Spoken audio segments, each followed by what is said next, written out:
Our homes are a reflection of us, our interests, the things that bring us comfort, and the things that make us happy.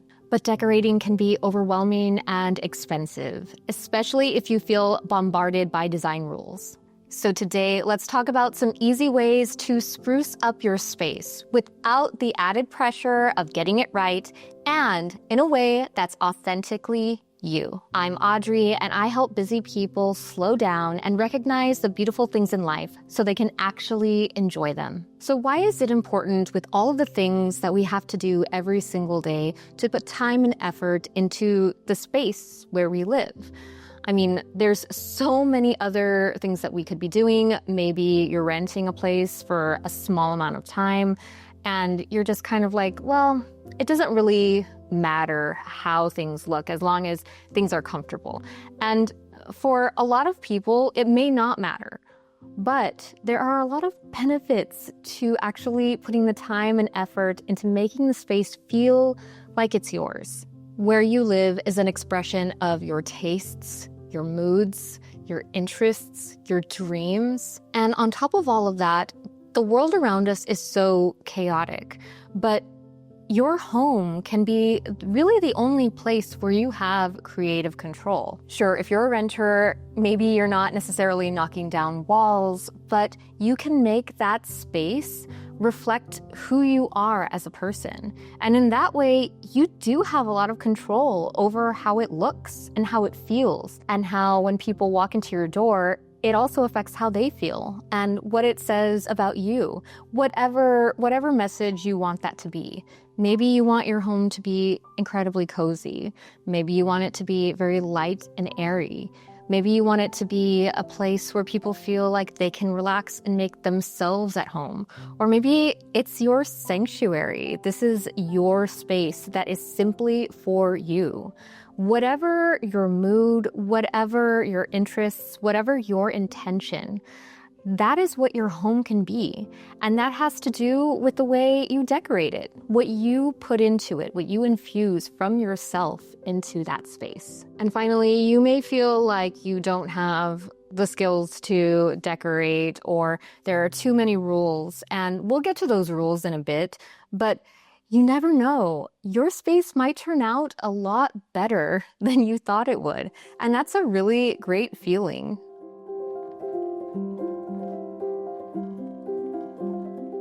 So how do we do this?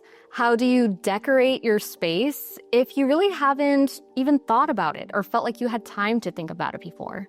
My first tip is to start small. So you can literally decorate a tiny corner of your house. Something I like to do is clean up my desk. My desk area just needs to be dusted off every once in a while. I harbor so much clutter on my desk. So actually taking all of those things, grouping them in an organized way, or just cleaning things out completely can really help me feel so much less stressed and like I can tackle my work in a beautiful and productive way. And my desk is someplace that I come back to time and time again every single day. So to have this small space just in a way that I like it, in a way that is aesthetically pleasing to me. Maybe it has a plant, maybe there is a candle or a beautiful object on my desk. Like those are the things that make me happy, particularly if I'm in a stressed out situation. Just having something beautiful on my desk that I can look at is like, well, it is an instant dopamine hit. And when you start small, when you're working within the confines of maybe a table or your couch, rearranging the pillows or putting a nice blanket on there, or even just freeing up some counter space and putting a nice plant down, like those are things that you can do slowly over time. And that small little space that you have put some effort into, when you walk by it, it sort of feels like, oh my gosh, I have a sense of accomplishment here. I really love this corner of my house. The beauty of this also is, as long as you're not putting holes in the wall or, having to paint an entire room, you actually don't have to really think about what you're going to do. You can just sort of try things and play. You can change it later if you don't like it. And you can take joy in the process of just being creative. It's very satisfying. And the only person it needs to look right to is you.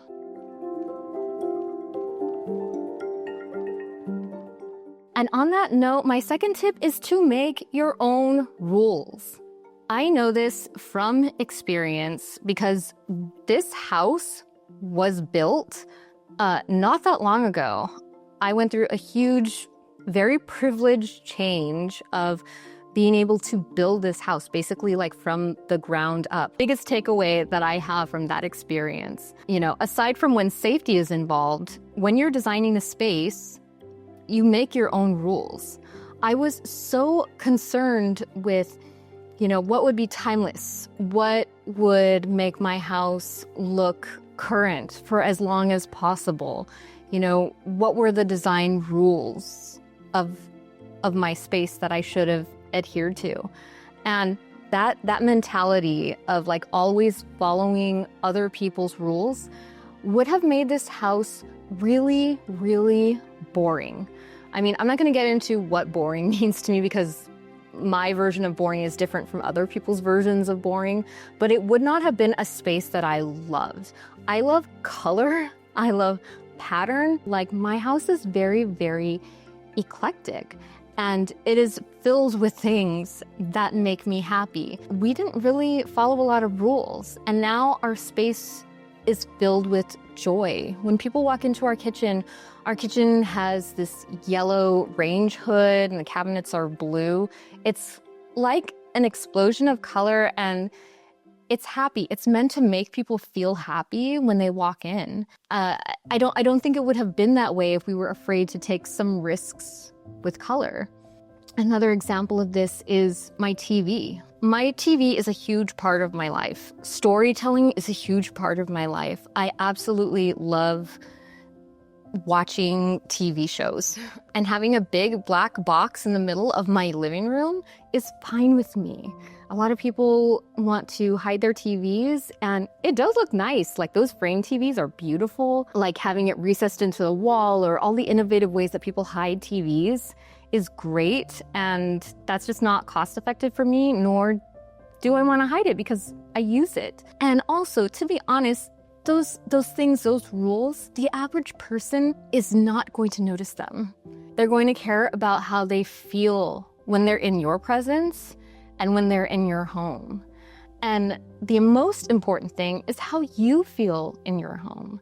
Another piece of not following the rules or making your own rules is creating themed places. Like, my mom loves cats, and she has an entire room that she calls the cat room.